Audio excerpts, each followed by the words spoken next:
We know that Europe and China are practically in recession, if not absolutely in recession. China's easing to try and take some of the pressure off. But I think oil prices might be the more important price, mostly because of how they impact consumer sentiment and inflation psychology generally. Cathie Wood, the founder and CIO of Ark Investment Management, believes that the next big bout of Bitcoin volatility will be favorable for holders of the digital asset. Cathie Wood also outlines the on-chain metrics that gives her reason to believe that a move upward is on the cards for Bitcoin. Hello and welcome to Wealthy Value. In today's video, Cathie Wood updates about Bitcoin's underperformance in 2022, the reasons behind the current bear market, and why Terra Luna collapsed. Cathie also shares her take on Ark Invest's strategy to invest in blockchain technology and innovation. Make sure to stick around till the end of this video where Cathie Wood reveals why she is optimistic about upcoming Bitcoin bull run. If you like the video, don't forget to give it a thumbs up, subscribe to the channel, and turn on the post notifications. Let's dive right into the video. For the first time in Bitcoin's history, we've seen 9 consecutive weekly declines. And so when we first looked at that, I think the tendency was to say, uh-oh, that's really negative. But we do know what happened in the last month is that Terra, the blockchain Terra, blew up, and Luna is worthless. I think I'm correct in saying that that the market cap of that ecosystem at one point was around $60 billion. A lot of well-known advocates for it. I was surprised because algorithmic stablecoins don't make any sense to me. I have a background in economics, and I think you need the backing of something in order to have a stablecoin. It didn't surprise me to see the number, I think this is the number of Luna outstanding, go from, in the span of a week, something like 350 million to 6.5 trillion. And I think it maybe even got to 20 trillion. So that's hyperinflation. Nonetheless, that turmoil, that it didn't create a systemic risk. And we've been paying attention to the other stable coins out there. Are they going to so-called break the buck? So that expression came about after the reserve fund, a money market fund during 08-09, broke the buck. People holding that money market fund were going to get less than $1 back for every dollar they put in. And of course, the Fed had to come and rescue that fund because that was going to become systemic. In the 08-09 meltdown. Just the idea that such an instrument could exist has probably given the Fed more ammunition, not the Fed, the regulators more ammunition to regulate in this space. And the Fed could be involved in the regulation. There was about $3 billion of Bitcoin used as collateral. They had been building it up in the last month or so. And so we believe all of that was disgorged at one point. That's one reason that the Bitcoin has gone down from, in the last month, just from 40,000 to 30,000. Another reason is the high correlation with the NASDAQ. Now, interestingly, in the last week or so, that correlation broke down a bit. The NASDAQ had a few really good days. Bitcoin did not. So there's something else bothering Bitcoin.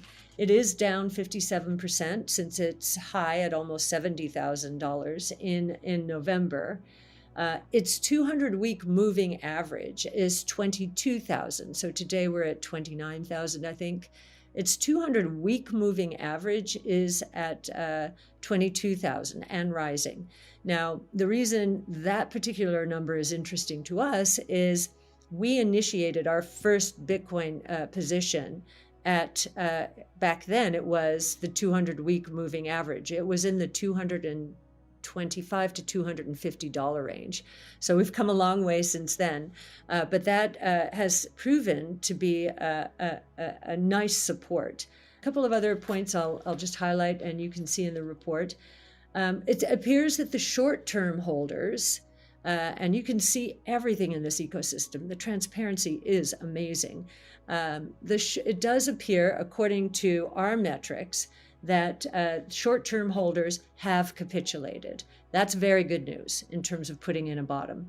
Long-term holders are at an all-time high at 65.7%. That means they've been holding Bitcoin for at least a year. We've got some very strong holders or hodlers here. That's also very good news, although we might see some long-term holder capitulation to mark the bottom. And then the last metric that I'll feature, there are many more, is that the futures, Bitcoin futures, are selling at a discount to spot Bitcoin. And during those times, we expect volatility. Now, we don't know if it's up or down, but you can see from other metrics in the piece that our thinking right now, or our judgment call, is the next big bout of volatility in Bitcoin will be to the upside. Nonetheless, we are on guard. The Terra disaster, it was a fiasco for crypto, I think, in terms of raising or giving regulators even more incentive and reason to come in and regulate a little bit more, with more of a heavy hand than we would anticipate.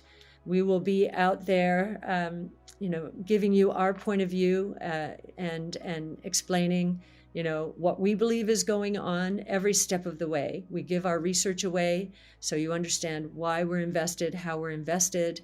We will be putting up in the next 10 days another of our models. We're open sourcing another model, so stay tuned for that. We intend to model certainly our top 10 stocks over time. And another reason we're putting these models out is because we feel that these stocks are not being covered as effectively as they might be. All we do is disruptive innovation. All of our investing and research is centered on it. And so we want to offer it up to help enlighten people who might like to know how we think the world is changing. We certainly put a lot of the top-down work out there. Now we're putting out more of the bottom-up work. So you can see the intensity behind our analysis, not just the top-down analysis, but the bottom-up analysis. And you can also see, and this is so important, how taking a 5-year point of view can change completely the outlook for a stock. When we're in risk off, everyone's time horizon shrinks to almost nothing. By the way, would you like to pay zero taxes on your crypto gains? You can do this by investing in crypto with your IRA. Here's how to do it in 3 simple steps. Step 1. Open a crypto IRA account with our friends at iTrustCapital, the world's largest crypto IRA platform with over $5 billion in transactions, over 2,000 5-star reviews on Trustpilot, and no monthly fees. Step 2.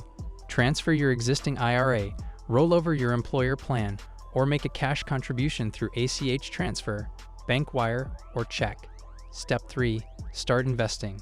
Available assets include not just Bitcoin and Ethereum, but also Cardano, Chainlink, Polkadot, and all major cryptocurrencies, as well as physical gold and silver. No taxable events mean no complex tracking needed, and security is the best in the industry. All digital assets are held in offline cold storage with the leading institutional custodians Curve and Coinbase Custody, which are both insured and backed by the largest venture capital firms in crypto. Use our link in the description below and get $100 in Bitcoin after signing up. So, what are your thoughts about Cathie Wood's perspective on Bitcoin volatility and upside potential? Tell us in the comments. Also, don't forget to like and subscribe. See you soon with the next video. Thank you so much for watching.